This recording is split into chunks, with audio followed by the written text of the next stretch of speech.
계속 볼까요? 계속 볼 건데, 자, 이런 내용들이 이제 좀, 처음 들으면 낯설어요. 오늘 한 게. 처음 하면, 좀 새롭다라고 느껴질 수 있는데, 좀 공부가 좀 진행됐고, 아니면 좀 한 두 번 더 들으면 어렵지 않습니다. 근데 처음 하면 좀 낯설게 많이 느껴지긴 해요. 처음 들으면, 그런 용어다. 가볍게 보시면 되겠고, 자, 밑에 보시면, 한국주택금융공사라는 게 있다. 그죠? 이게 있는데, 요걸 좀 한번 살펴보도록 할게요. 아까 유동할 때 살짝 나왔었어요. 유동할 때 나왔는데, 공기업입니다.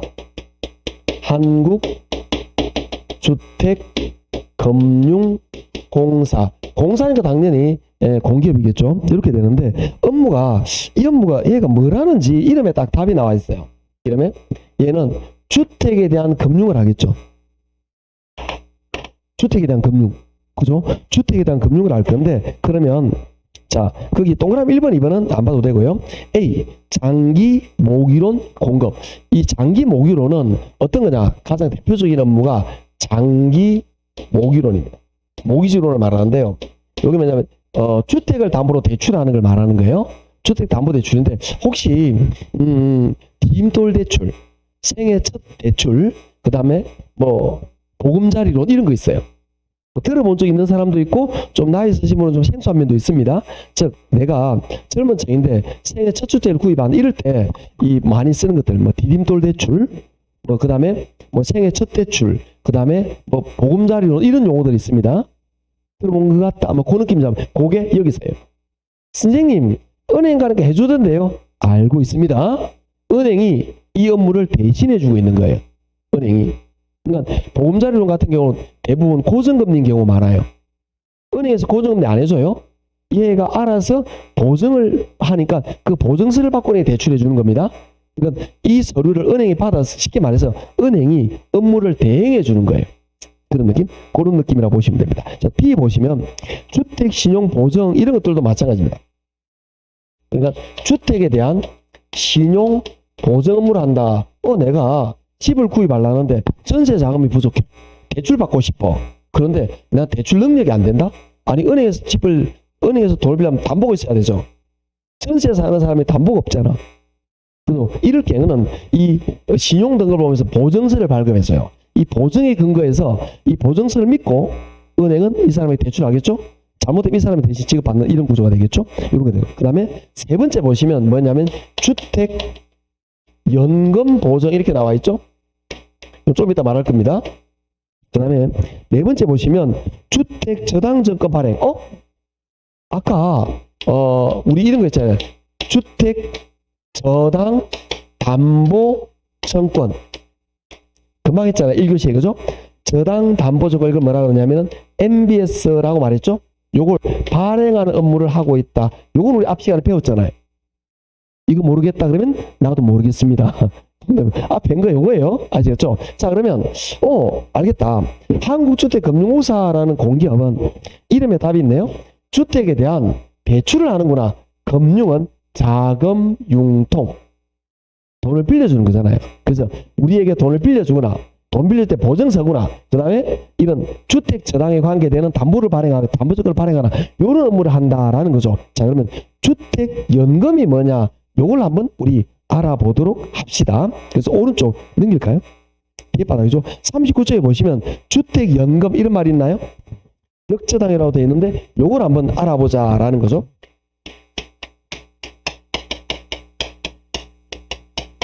주택연금 얘를 우리 뭐라냐? 역저당이라고 말합니다. 요 구조가 좀 특이한 구조가 있어요. 요 특이한 구조를 우리 한번 공부를 한번 해보자라는 이야기입니다. 자, 이렇게 주택이 하나 있습니다. 지금 제가 말하는 거를 모두 모르셔도 괜찮습니다. 편하게 보시면 되는데 주택이 있는데 이 주택이 얼마짜리냐면 예를 들어 5억쯤 된다 봅시다. 5억쯤 여기는 부부가 살고 있어요. 부부가 살고 있으니까 남자분과 여자분이겠죠? 부부인데 남자 이상하잖아. 요새 가능합니까 법적으로? 모르겠습니다. 하여튼 이상해. 일반적으로 남자 여자 아닐까? 아니 말고 하여튼 대부분 남자 여자 부부가 있을 겁니다. 이 두 분이 나이가 좀 많이 되셨어요.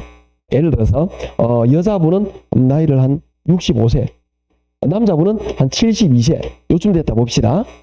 그렇게 해가지고 이분이 이제 남자분이 정년퇴직하고 둘 다 일거리가 전혀 없어요. 그리고 정년퇴직하고 나서 퇴직금은 자녀분 생활비를 다 지금 자녀 사업하는 다 돈을 미리 줘버렸어. 그러니까 돈이 하나도 없는 거예요. 이걸 저희보다 좀 위에 60대 중반 전후는 이런 분이 많이 계세요.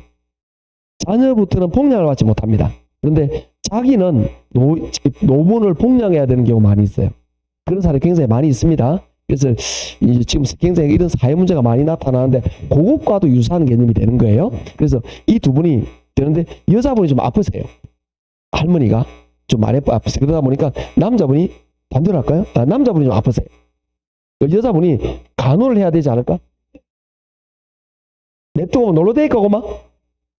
그건 아니잖아. 그래도 같이 산청이 있는데 제발 살려주세요. 그래서 여자분이 간호를 해야 되잖아. 남자분이 아프고 하니까 혼자서 밥을 못 먹어요. 요새 길거리 이제 가면 남자분 중에서 거동이 불편한데 열심히 운동하는 사람이 있습니다. 요걸 해가지고 건너서 정도 있어요. 참 마음이 아픕니다. 나도 저럴 것 같다 이런 생각이 들기도 합니다. 요즘 저럴 때 우리 마님한테 잘 보여야 될 건데 마님이 나버리면 안 되는데 그런 생각이 가끔 요만큼 하기도 합니다. 여하튼 그래서 좀 잘하려고 노력은 하지 않지만 생각은 하고 있어요. 행동은 잘 안 합니다. 여하튼 그런 느낌. 그러면 이렇게 될 때 여자분이 일을 하러 못 하잖아. 그죠? 간호해야 되니까 아프니까. 그리고 모든 이 경제적인 거는 자녀에 대한 지원을 해버렸어요. 수입이 들어올 때가 없어요. 오직 있는 거는 뭐죠? 우리 경상도 말로 집대가리 하나. 오직 집 하나 있어요. 그리고 나머지 돈 들을 구멍은 전혀 없어요. 생활비가 필요해. 병원비도 필요하고 생활비도 필요해. 그래서 어떻게 하느냐? 집을 은행에 담보로 제공합니다. 담보로 제공해요. 그리고 이건 은행입니다. 은행에다가 담보로 제공합니다. 그리고 이걸 돈을 5억을 한꺼번에 받으면 우리 그렇잖아. 은행에 내 돈이 5억이 들어있어. 이거 돈이 나갈 때가 지대로 생기지 않을까요? 자녀가 갑자기 뭔가 사업을 확장하게 됩니다. 느낌 이해하시죠? 자녀가 갑자기 사업을 확장하게 돼 있어요. 원래 그래요? 그럼 이 5억이 다 빠져나가 버리겠죠. 그래서 그렇게 안 해요. 어떻게 하느냐면은 매달 생활비 형태로 돈을 받아요. 이걸 뭐라 그러냐면 연금 형태로 받는다 이런 이야기예요. 그래서 주택연금이 되는 거예요.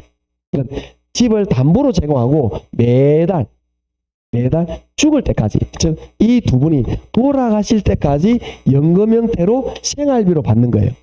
이런 구조를 뭐라 그러냐? 주택연금이라고 말을 합니다.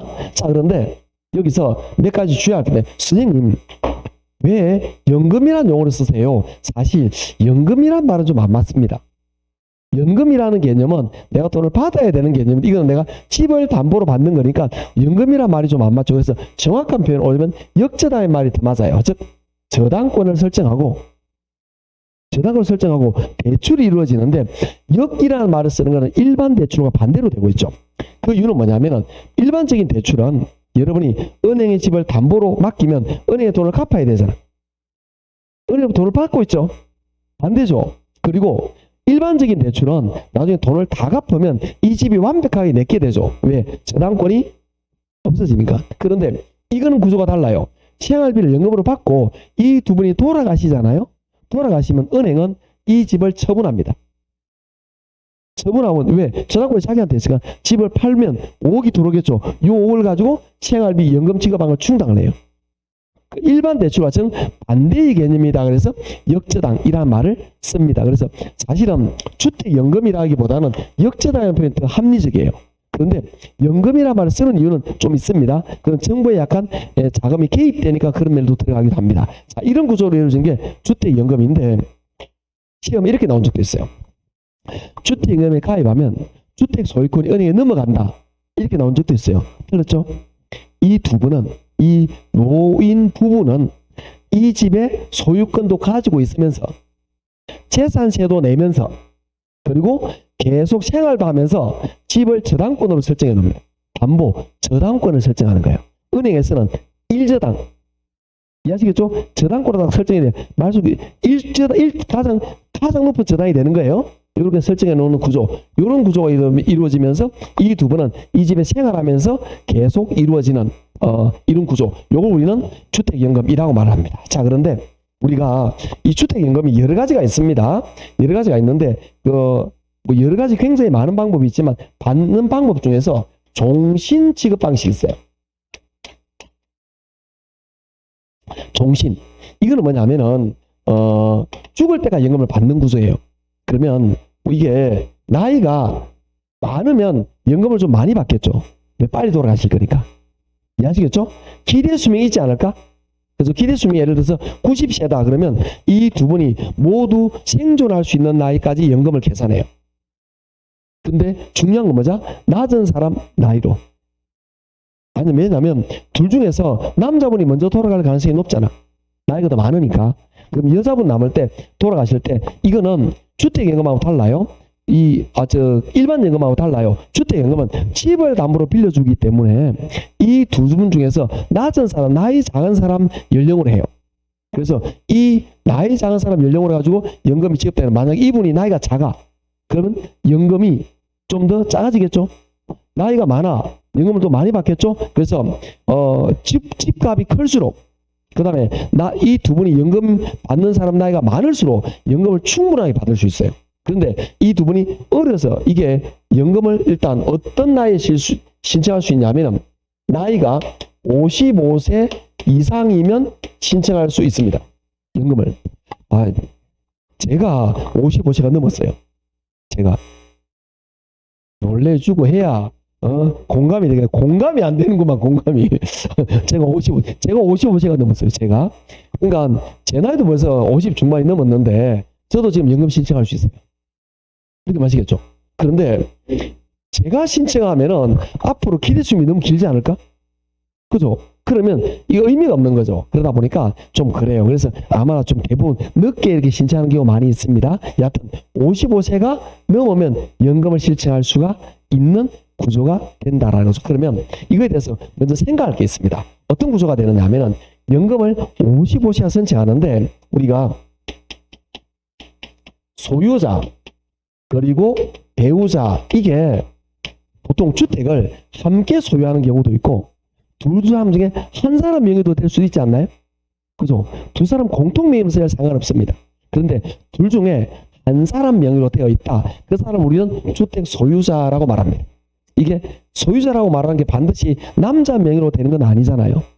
저희 집은 제 명의가 아닙니다. 그럴 수도 있겠죠. 나가려면 겁납니다. 가끔 그런 경우가 나타날 수도 있겠죠. 그러면 이때는 갑자기 기분 나빠지네. 최 씨가 소유자야. 제가 뭐가죠?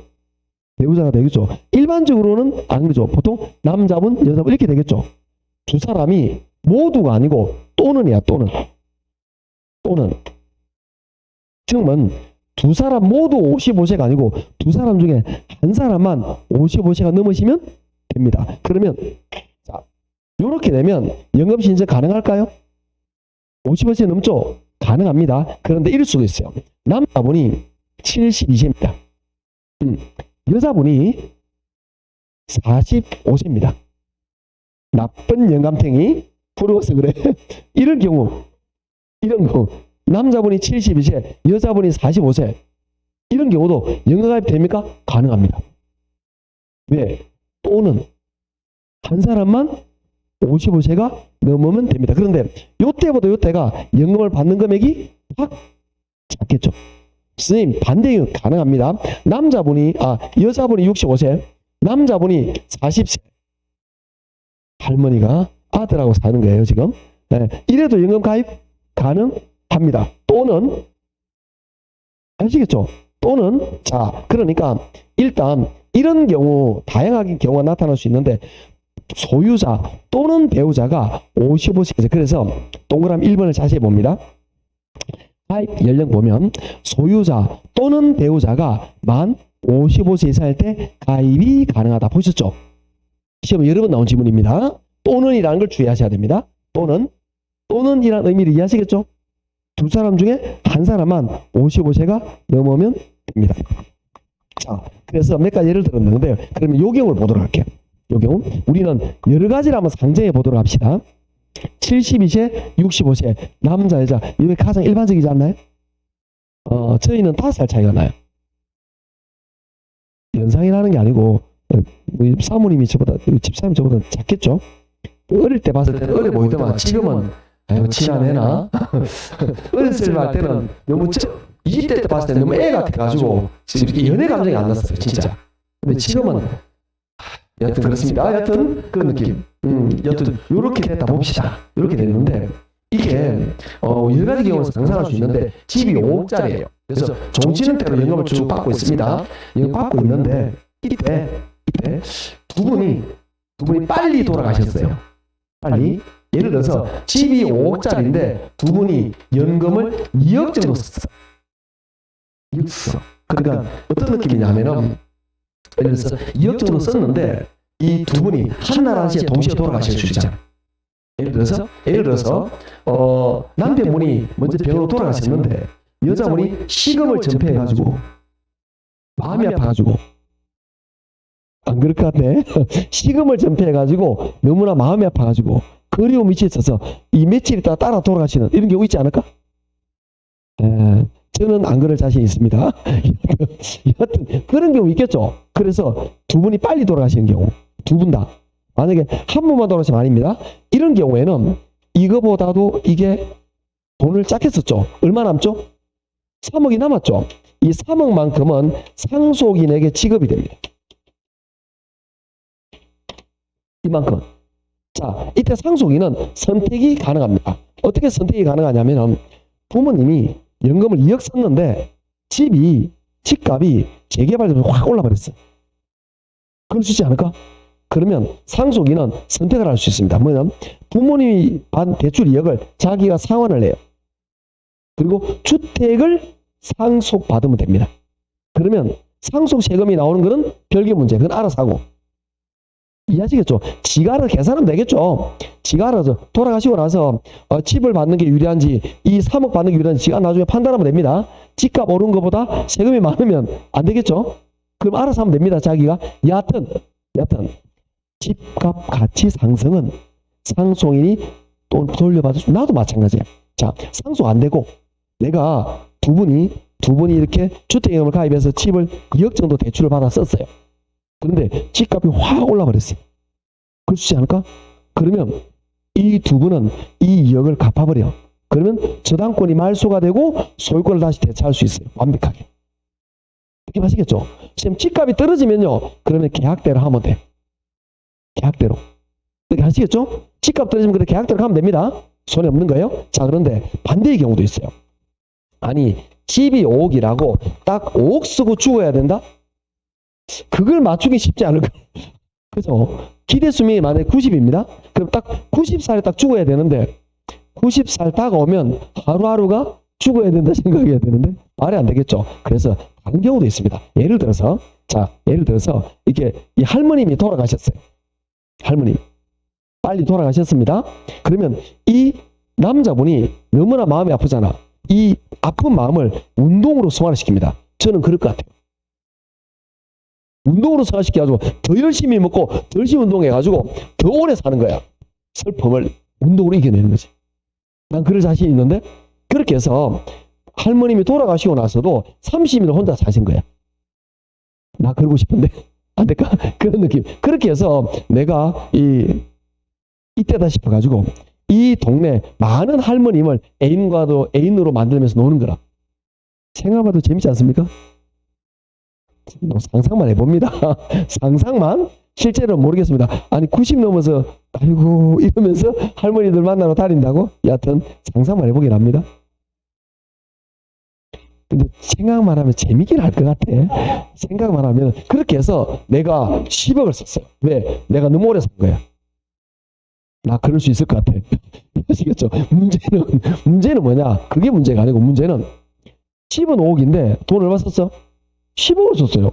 그럼 얼마죠? 마이너스 5억이잖아. 은행은 어떻게 될까요? 손해죠. 은행은 망하겠죠. 이런 걸 은행 할까 안 할까?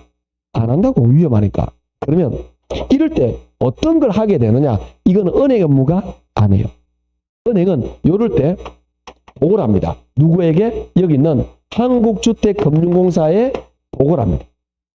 원래 이 업무는 은행에서 대행하지만 이 업무는 한국주택금융공사의 업무입니다. 그러니까 원래 우리가 이 주택에 주택임금을 가입하겠다라고 처음 신청을 하면 이 신청서를 은행은 위로 보냅니다. 아니면 간단한 경우는 규정에서 자기가 검토해서 하기도 합니다. 그렇지만 원칙적으로 올리는 게 원칙이에요. 그러면 이 수를 올리면 여기서 심사를 합니다. 이 집에 대한 모든 법적인 절차, 그 다음에 실제 맞는지, 실거주하는지 모든 걸 조사원을 파견합니다. 실제 조사를 파괴해요. 실제 사는지 어떻게 아느냐고. 요즘은 가스, 전기만 보면 알아요. 뭐 갈 필요도 없습니다. 가스, 전기 몇 가지만 확인하면 이 사람이 산다 안 산다 나와요. 이 겨울에 할아버지 할머니가 난방비가 안 들어. 안 사는 거예요. 이거는 말이 안 되는 겁니다. 가스비만 확인하면 나와요. 아주 간단합니다. 그래서 이걸 실거주로 확인하고 이거의 모든 걸 확인되고 나면은 은행에다가 보증서를 발급합니다. 그리고 나는 우리는 여기에다가 보증료를 지급합니다. 보증료 보통 1.5%, 5억에 1.5%는 한 700만 원 정도 되겠죠. 굉장히 큰 금액입니다. 보증료를 지급하고 연 보증료 떠 있어요. 가입할 때 보증료가 나갑니다. 보증료를 지급하고 보증서를 발급해 줍니다. 그럼 은행은 이 보증서를 믿고 대출해 준 거라. 그래서 만약에 마이너스 5억이잖아. 그럼 여기다 이야기해요. 여기서 지급해 줍니다. 그러면 은행은 손해볼 일이 없죠. 이미 알고 있었잖아. 은행이 손해볼 일 하냐고 안 하지? 절대 없습니다. 그러면 얘가 손해를 보겠죠. 누가? 한국주택금융공사가 손해를 보겠죠. 한국주택금융공사는 손해볼 일이 많이 없습니다. 왜? 보증료를 받는. 보증료 1.5%를 모아놓습니다. 모아놓았다가 요때 이런 나쁜 영감님들, 오래 사는 영감님들, 이런 사람들 씁니다. 그런데 대한민국에 있는 모든 영감님들이 이렇게 살 수가 있지 않을까? 할머님이 돌아가시니까 더 힘이 넘치는 거라. 그럴 수 있지 않을까?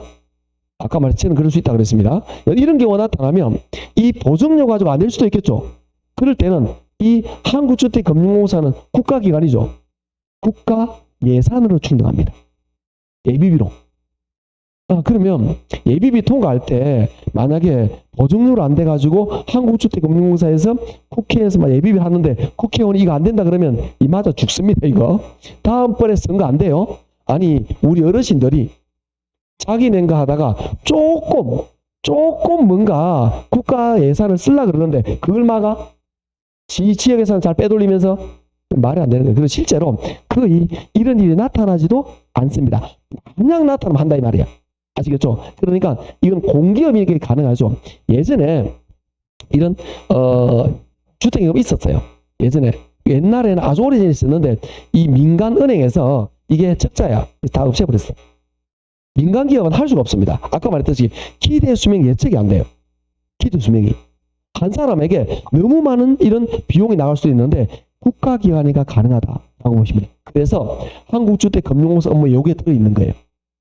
요걸 틀리게 잘 내요. 요거는 아니까 이거 살짝 냅니다. 그래서 가끔 5년 10년에 한 번씩 한국주택금융공사 업무가 아닌 것을 이렇게 살짝 내기도 해요. 그때 이 주택연금은 업무는 한국주택금융공사에서 한다 이런 거죠. 즉 어떤 개념이냐?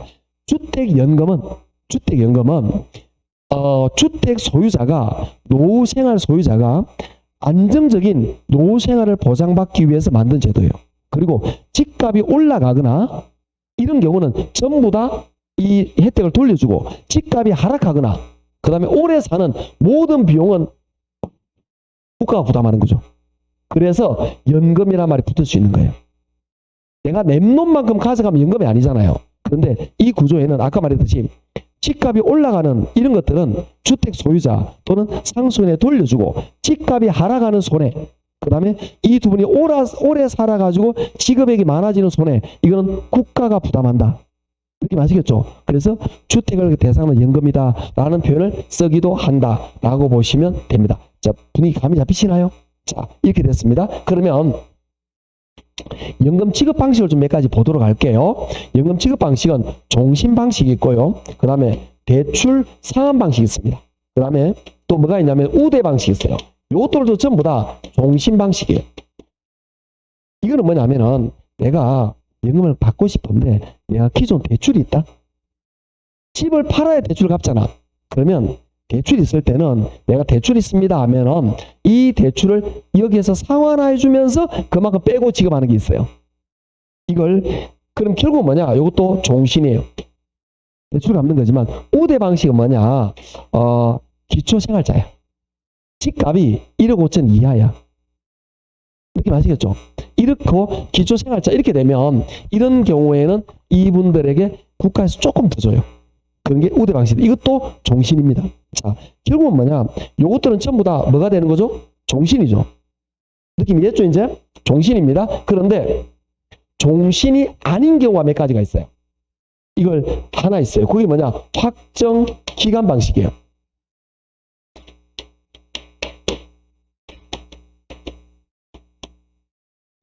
그러니까 요거 세 개는 전부 다 종신이란 말이에요.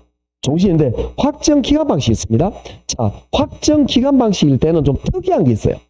이게 여기에 몇 가지 예외가 나옵니다. 요게 왜 그런지만 이해하시면 되는데 확정 기간 방식 왜 예외가 나오느냐? 우리 한번 상상을 해볼게요. 아셨죠? 상상을 합시다. 즉 뭐냐? 남자분이 72세, 여자분이 65세 정도 봅시다. 그렇게 해서 이 두 분이 65세는 파이다. 70세 합시다. 여자분이 많은 연상 연하 커플로 한번 해볼까요? 이거 좋아하시는 것 같아요, 여자분들이. 남편이 보통 나이가 많죠? 대부분 많잖아요? 생각만 해도 재밌지 않습니까? 연하 남편? 아유. 생각만 하세요. 자, 요렇게 됐다. 그래서 이 두 분이, 그래서, 내가 보니까, 내가 종신투로 받는 것보다도 내가 20년, 기간을 딱 정해놓고 받겠다. 왜? 20년 지나면 두 분 다 돌아가시지 않았을까? 아시겠죠? 보통 남자분은 보통 90이 안 넘어가잖아요. 보통 80, 한 6, 7세 기대시면 그렇고 여자분은 90세 좀 넘어가나? 오늘 그런 것 같은데 좀 하여튼 20년? 25년 할까요? 네, 20년 충분할 것 같습니다. 20년에 확정 기간 이 방법을 했어요. 즉 20년 받고 연금을 안 받는 구조입니다. 이해됐죠? 이런 구조로 간 거죠. 자, 그게 확정 기간 방식이에요.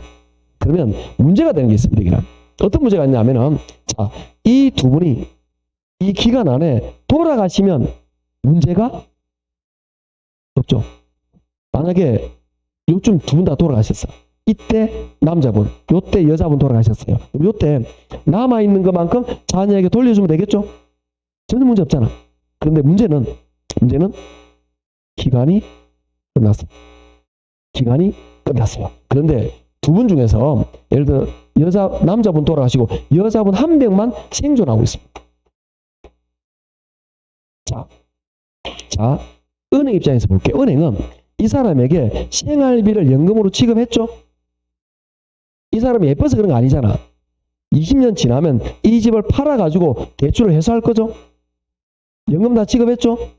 자, 그러면 이 사람에게 이제 나가라 그래야 되잖아. 왜? 집을 팔아야 되니까.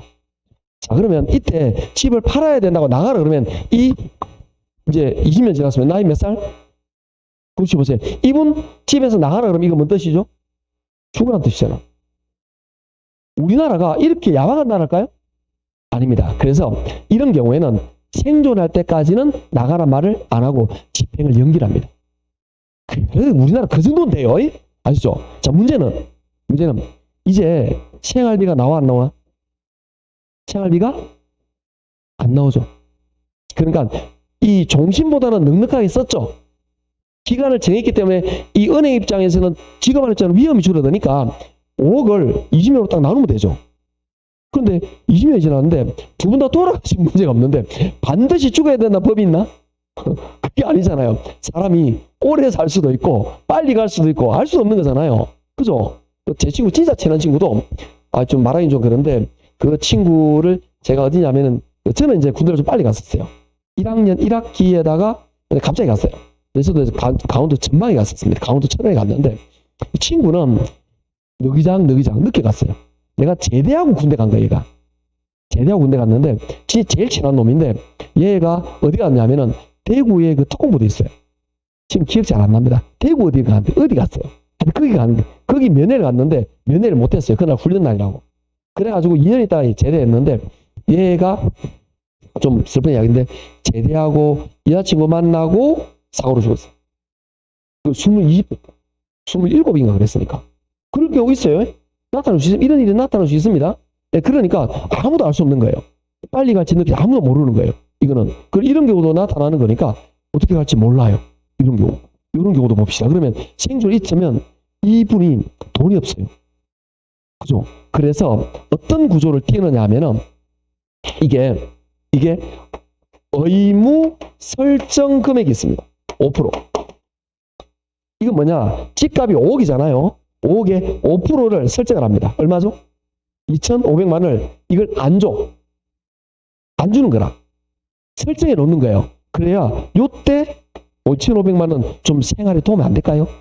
그래서 5%를 설정해 만들어 여기만 있어요. 여기는 없어. 여기는 없어. 의무 설정이 없어요. 그 이유가 있는 거죠? 그 이유는 뭐냐? 좀 얘는 좀 특이한 구조가 있거든? 그래서 그래요. 그리고 또 한번 상상해 볼게요.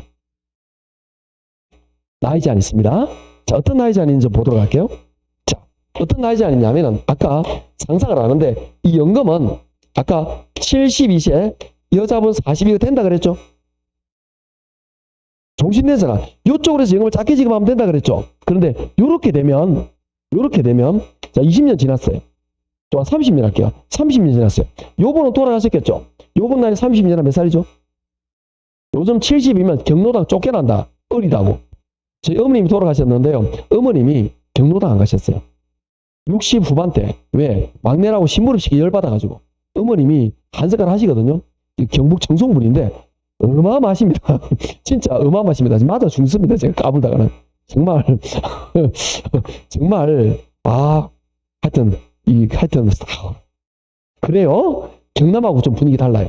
경북에 뭔가 고집이 있어. 하여튼 그래요. 대화가 잘 안 통해요. 우리 싸바가 안 통해요. 어머님한테는. 근데 나이가 드시니까 그게 좀 통했어요. 어릴 때는 좀만 잡아면 맞아 죽었습니다. 제가. 하여튼 그런 음한 분이셨었는데 여하튼 이제 아버님께서는 저 뒤에 이야기했죠. 아버님께서는 많은 걸 좋아하셨습니다. 이렇게 이런 것도 좋아하시고요.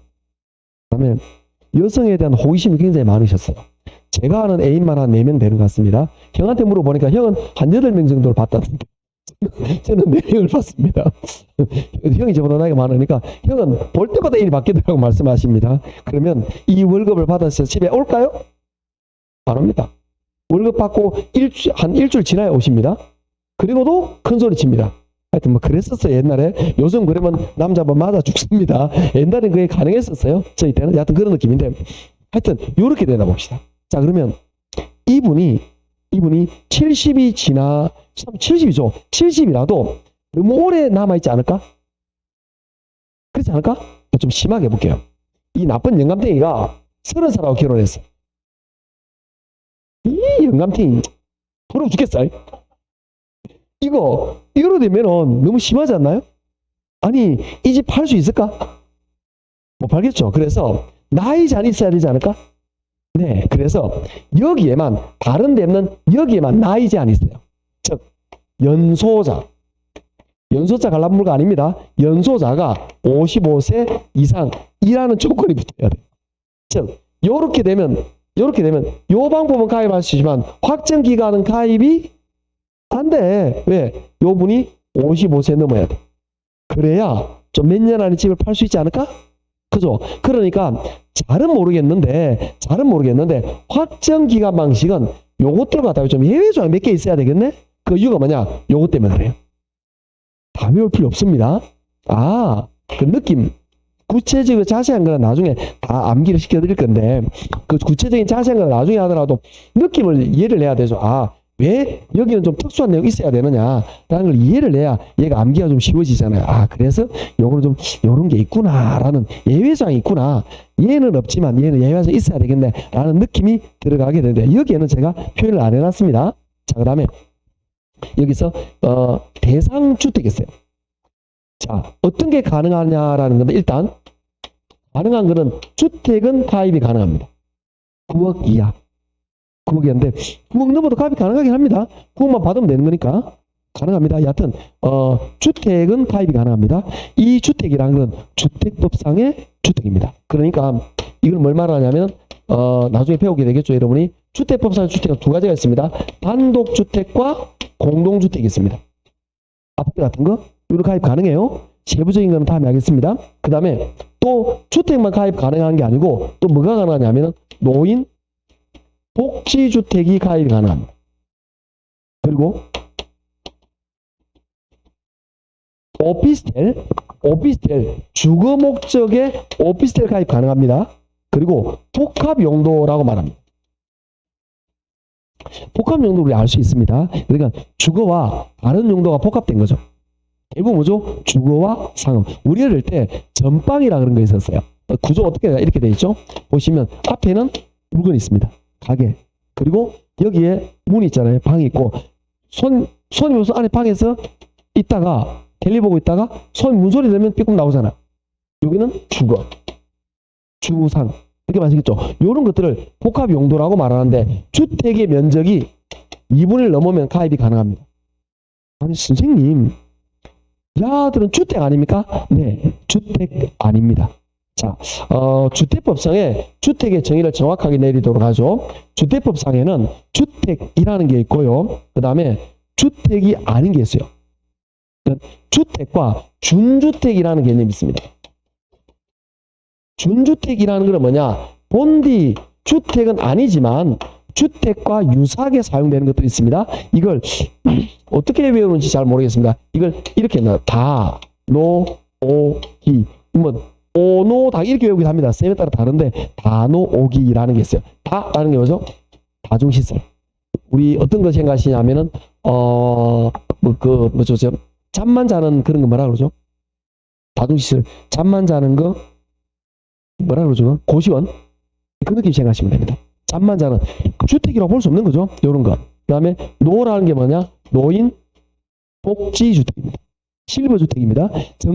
법적 주택은 안 해요. 얘는 법적 주택 안 해요. 그러니까 그러니까 우리나라 법에서 말하는 주택이 아니고 그 지방자치자의 조례, 지방자치 규칙 이런 것들에 만들어진 주택이에요. 정상주택이 아니고. 그 다음에 O라는 게 오피스텔이에요. B라는 게 기숙사입니다. 이런 것들은 주택은 아니지만 주택에 준해서 처리되는 건데 요 중에서 요것들은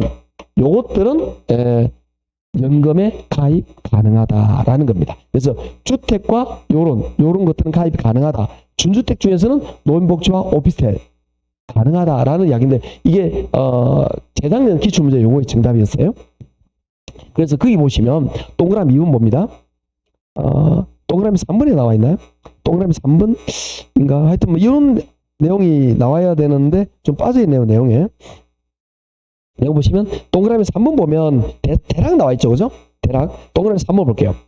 9억 이하의 주택 및 지방자치에 신고된 노인복지주택, 복합용도주택, 오피스텔 빠졌다. 그죠? 여기 오피스텔 좀 적어줄까요? 이게 빠졌네. 뭐 아무래도 좀 뭐라 그러죠?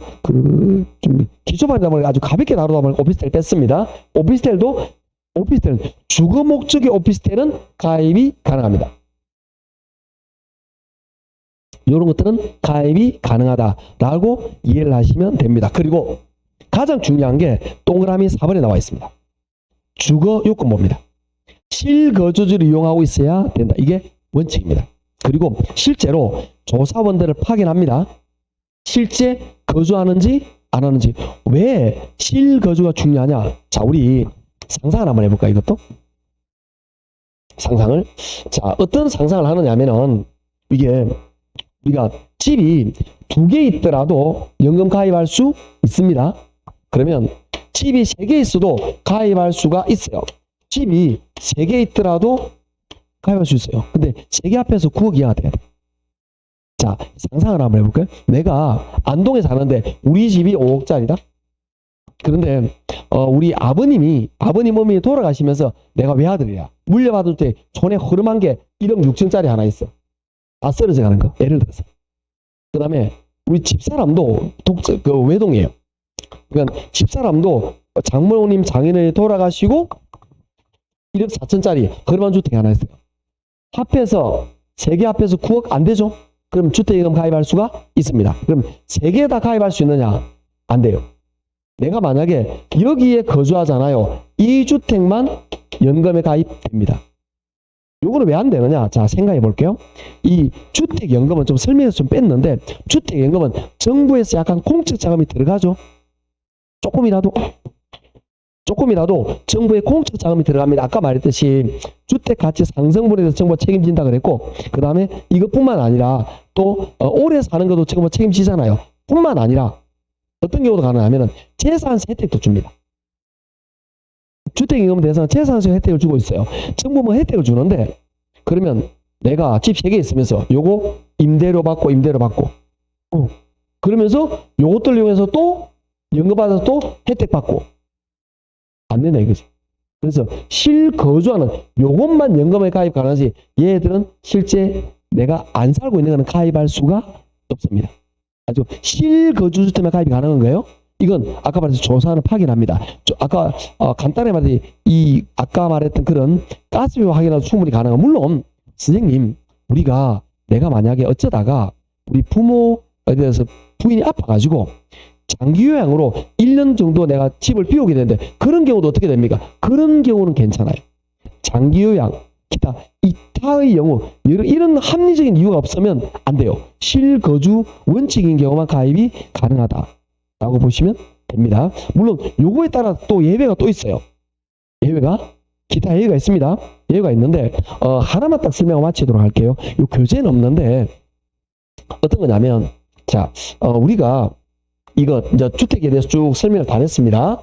이게 요즘 뜨고 있는 내용인데요. 어떤 개념이냐면은 좀 생각을 해보는 거죠. 이것도 여기서 우리가 아까 제가 설명을 하면서 두 분 모두 돌아가실 때가 연금이 나온다 그랬죠. 이해하시겠죠? 자, 이런 경우를 한번 상상을 한번 해보겠습니다. 남자분, 여자분이 계시는데 이 두 분 있을 때 연금을 가입했는데 주택이 두 분 공동이거나 여자분 명의면 괜찮아요. 돌아가신 남자니까. 그러니까 즉 무슨 말이냐면은 주택이 요 사람 소유로 되는데 요 사람이 돌아가셨잖아요. 그럼 문제가 없어. 그런데 반대의 경우 주택 소유주가 요 분이야. 남자분, 여자분이 아니고 남자분인데 남자분의 주택 소유주입니다. 공동명의 안 해준 거예요. 그리고 이분이 돌아가셨어요. 자, 지금부터 상속에 대한 내용을 한번 이야기를 해볼게요. 자, 어떻게 되냐면은 이렇게 됐는데 집이 5억인데 지금 연금은 2억 정도 썼습니다. 지금 상태에서. 그렇지만 여자분이 아직 안 돌아가셨으니까 연금은 계속 어떻게 될까요? 나오겠죠? 연금이 계속 나왔습니다. 연금을 이 여자분께서 또 막 같은 마음이신 거지. 나는 신랑 없이 오래 잘 살 수 있다. 건강하게. 스트레스 안 받으니까 이럴 수 있다라는 거죠. 그렇게 해서 연금을 7억 정도 쓰고 돌아가셨어. 자, 문제가 나타납니다. 어떤 거는 이 주택은 누구 명의죠? 남편이죠. 저당권이 설정되어 있지만 상속은 이 여자분만 아니고 자녀분도 상속에 대한 권한이 있죠. 법적으로 복잡해지지 않을까요? 그렇겠죠. 그 말은 이 연금에 대해서 법적 다툼이 따진다고. 나중에 어떻게 될지 몰라. 그러면 정부는 이런 일을 안 만들어요. 그래서 어떻게 하느냐, 조건을 줍니다. 즉 이런 경우에 두 사람 중에 한 사람이 돌아갈 때 소유주가 돌아가시면 남아있는 이 배우자, 이 사람이 지금 남아있는 배우자죠. 이 배우자가 지금까지 이 주택에 대한 소유권을 확보하고 그리고 지금까지 지급된 2억, 이미 지급된 연금 지급액, 이거에 대해서 지급 보증을 세야 돼요. 그거 내가 쓴 거다라고 인정해야 된다고. 그래야 상속 문제에서 자유롭겠죠? 그죠? 이런 조건이 있어야 된다라는 거죠. 요게 안 되면 연금 지급이 스톱이 돼요. 그런데 문제가 되는 건 뭐냐면은 우리가 이 두 분이 만약에 안동에 살고 계세요. 그러면 이거에 대해서 등기라든지 우편이 가겠죠? 전화도 가겠죠? 그런데 우리 전화 02 오면 전화 받아요, 안 받아요? 안 받아요. 그 다음에 이 어르신이 할머님이 계시는데 할머님이 75세쯤 되셨어요, 지금. 그런데 등기 우편을 잘 몰라. 눈도 참 찜한 거야. 그래서 이걸 어디 잘라놨다가 아들 오면 보여주려고 했는데 까먹어버렸어. 그럴 수 있지 않을까? 그죠? 꽃 피운 물과 연락이 계속 갔는데도 불구하고 이걸 몰랐을 거예요. 그러면 이런 문제가 발생하면 어떤 문제가 되느냐 하면은 이거에 대해서 은행은 이제 집행을 하게 됩니다. 저당권 실행을 하는 거죠. 왜? 빌려준 2억을 못 받았으니까 당연한 거 아닌가요? 이런 절차를 배우자가 해야만이 이걸 믿고 계속 연금을 지급한다고. 그런데 배우자가 이런 행동을 안 했어. 이런 행동을 하라고 계속적으로 공문을 보냈다고. 이런 했다고. 그런데 아까 말했듯이 나이 드신 분들이 잘 몰라요. 자녀분한테 요즘 자녀분도 잘 안 찾아와. 명절에 한두 번 오잖아. 그러면 할머니가 이 자녀분 오면 보여주려고 어른들 그러잖아. 뭐 쪼가리 왔던데 니온 보여주란다는데 어디 모르겠다 그러거든. 왜? 어디 잘라놨기 때문에 기억이 안 나는 거예요. 대충 텔레비에 던져놓으면 아들이 보다가 저도 그런 경우 많아요. 저도 이 어머니 집에 살아계실 때 어머니 집에 놀러 가잖아요. 한 번씩 이제 저 같은 경우는 이제 심심하면 전화해가지고 저녁에 혼자 밥 먹으러 갈 경우는 혼자 밥 먹고 막 오고 그래요. 가까이 있어 놓으니까 그렇게 가면은 이제 막 뒤져봐요. 제가 이렇게 보면 뭐 있으면 서류 고지서 확인하고 막 그래요. 물론 어머니가 잘 하지만 그렇게 한다고. 그런데 어디 잘라 놓으니까 그걸 모르는 거야. 잘라 놓으면 어디 사람의 구석에 잘 신겨 놓는 거죠. 그럼 못 찾는 거지. 그럼 이게 이 주택에 대한 압류가 들어가 버려요. 은행 입장은 당연한 거 아닌가요? 이런 문제가 나타나니까 이걸 막기 위해서 요즘은 어떤 방식을 하느냐면 신탁 방식을 합니다. 신탁 방식을 하면은 처음에 계약할 때 이런 경우 있으면 이런 게 모든 것들이 이렇게 된다라고 계약서를 미리 써놓는 거야. 신탁 방식. 그러면 요 절차를 미리 해놓은 거죠. 이해하시겠죠? 인가봐 다 받아놓겠죠? 그러면 이런 경우가 나타나면 할머니가 별도로 이런 업무를 안 해도 자동 이렇게 되지 않을까? 이게 이번에 새로 나온 지문이에요. 그래서 여러분이 시험 치면 요 지문이 시험 문제로 등장할 가능성이 높아요. 그럼 이 지문이 왜 만들어졌을까요? 이런 사례가 있지 않았을까? 그렇죠? 언제나 그렇겠죠. 원칙은 요거잖아. 이런 사례가 있다 보니까 요걸 방지하기 위해서 뭔가 이 한국주택금융사 직원들이 아이디어를 내겠죠. 이런 사례, 안타까운 사례가 있다 이 말이에요. 이 안타까운 사례를 막기 위해서 이런 방식을 만들어낸 거예요. 신탁 방식을 가입하게 되면 맨 처음 가입할 때 소개를 해요. 이런 것도 신탁 방식으로 가입이 가능합니다. 만약 이렇게 되면 별도로 오지 않더라도 자동 넘어갑니다. 그냥 두 분 다 돌아서 자연스럽게 됩니다. 라고 설명을 들으면 이 두 분이 그럼 그렇게 되겠네 라고 해서 만약에 그 계약을 그렇게 해버려요.